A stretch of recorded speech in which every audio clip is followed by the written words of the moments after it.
Ustedes se empeñan una y otra vez en plantear que en España se tortura y ustedes saben que eso es mentira.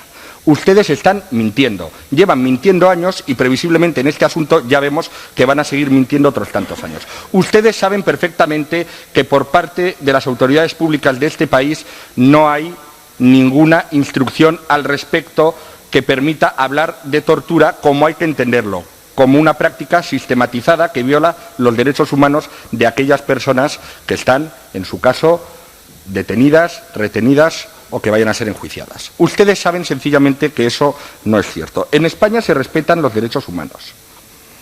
En España, decía el señor Lizarbe, que la intensidad democrática de nuestro país es ciertamente considerable si la comparamos con otras democracias. Y yo le añadiría que nuestro sistema legal es profundamente garantista. Tan garantista que en muchas ocasiones observamos cómo los ciudadanos se escandalizan cuando ven determinadas noticias porque resulta en ocasiones incomprensible algunas de las cosas que se escuchan. Nosotros no tenemos ningún problema en defender los derechos humanos. No significa apoyar esta moción o dejar de apoyarla, defender o no defender los derechos humanos. No tenemos ningún inconveniente. ¿Cómo lo vamos a tener? Somos un partido que acreditamos diariamente que defendemos los derechos humanos. Y nosotros condenaremos siempre aquellas prácticas de tortura que se produzcan si es que se producen.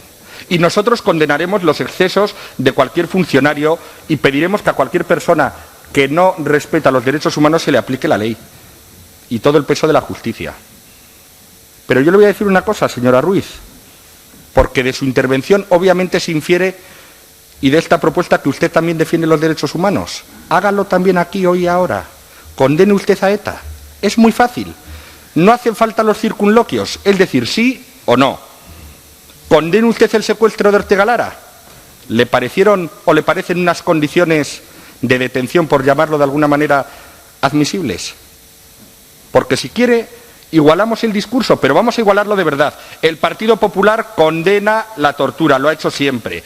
Condena las vejaciones. El Partido Popular quiere que aquel que cometa excesos sea castigado. Ustedes quieren lo mismo con todas aquellas personas que han violentado y que han violado los derechos humanos sistemáticamente. Ustedes quieren lo mismo hacia esas organizaciones terroristas. Háganlo, es muy fácil. No se escuden una vez más en el lenguaje. Que no, que el lenguaje es muy sencillo. Basta decir sí o no.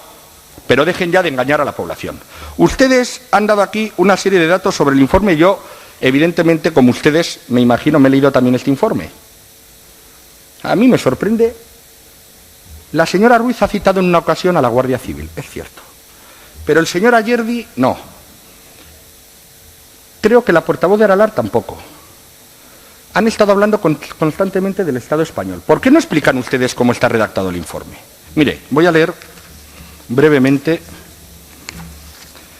en la página 10, lo voy a leer literal para que no me acusen de manipular. Cooperación entre el CPT y las autoridades de España. La cooperación recibida por la delegación del CPT por parte de las autoridades españolas y catalanas, así como por parte de la Administración y el personal de los establecimientos visitados, fue, con una excepción importante, excelente. La delegación tuvo acceso rápido a los lugares de detención visitados, pudo reunirse sin testigos con aquellas personas con las que deseaba hacerlo y se le facilitó el acceso a la información solicitada para desempeñar su labor. Es curioso que un informe que tiene 102 páginas ocupa un tercio refiriéndose única y exclusivamente a los establecimientos penitenciarios y de detención de Cataluña. Un tercio del informe. Y ustedes hablan aquí del Estado español, pero son incapaces de decir qué es lo que señala el informe respecto a lo que se hace en el resto de España y respecto de lo que se hace en Cataluña. El señor Ayerdi, yo no sé sinceramente cómo ha tenido la desfachatez de enmendar. Miren, les voy a leer lo que dice al respecto de la Ertzaintza. Yo creo que el PNV algún tiempo lleva gobernando en el País Vasco. A lo mejor me lo he inventado. Pero es que dice en la página 23, el área de detención reservada a los detenidos en régimen de incomunicación, el que han criticado ustedes, señor Leuza, en la jefatura de Policía Vasca en Arkaute, se componía de 7 celdas diseñadas para un único ocupante, cada uno de los cuales medía 8 metros cuadrados. Las celdas estaban equipadas con un plinto y un colchón. Sin embargo, no tenían acceso a la luz natural y en 2 de las celdas la iluminación artificial no funcionaba adecuadamente.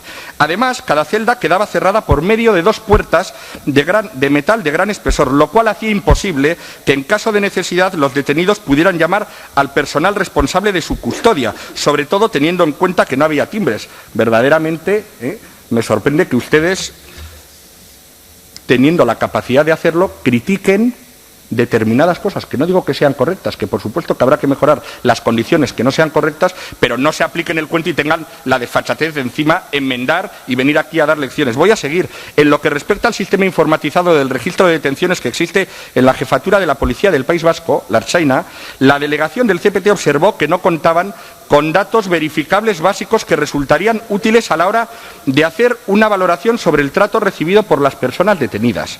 A pesar de esperar varias horas para obtener la contraseña correcta,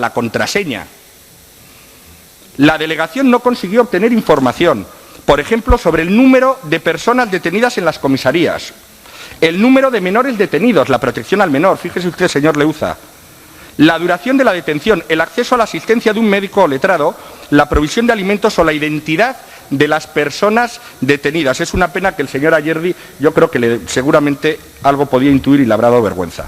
El CPT considera que con el fin de resolver este problema las autoridades pertinentes deberían facilitar derecho de acceso, según las necesidades lo dicten, a las personas que realizan tanto.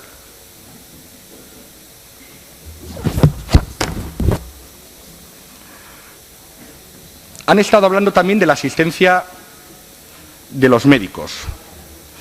Mire, voy a leer, me parece que es...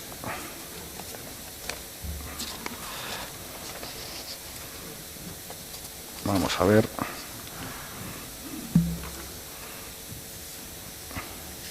La página 20.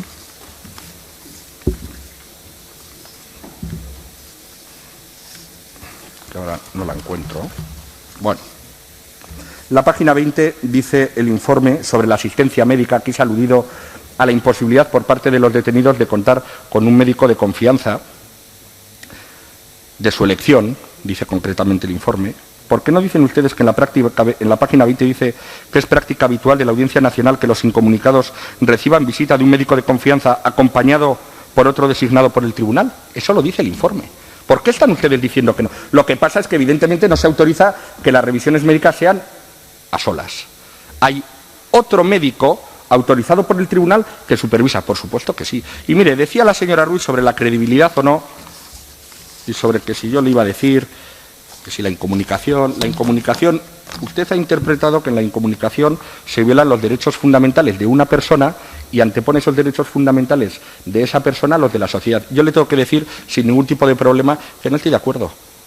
Ante alguien que es un evidente peligro para la sociedad debe defenderse. A ustedes no les gustará, pero desgraciadamente esto tiene que ser así, especialmente cuando hablamos de delitos tan graves como el terrorismo, que saben ustedes bien, ha estado azotando nuestro país y nuestra comunidad durante tantos años.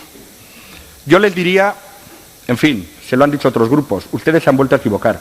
Ustedes aprovechan un informe de un organismo para coger el rábano por las hojas. Ustedes hablan de una realidad de la que ustedes quieren, pero no explican a la sociedad toda la realidad.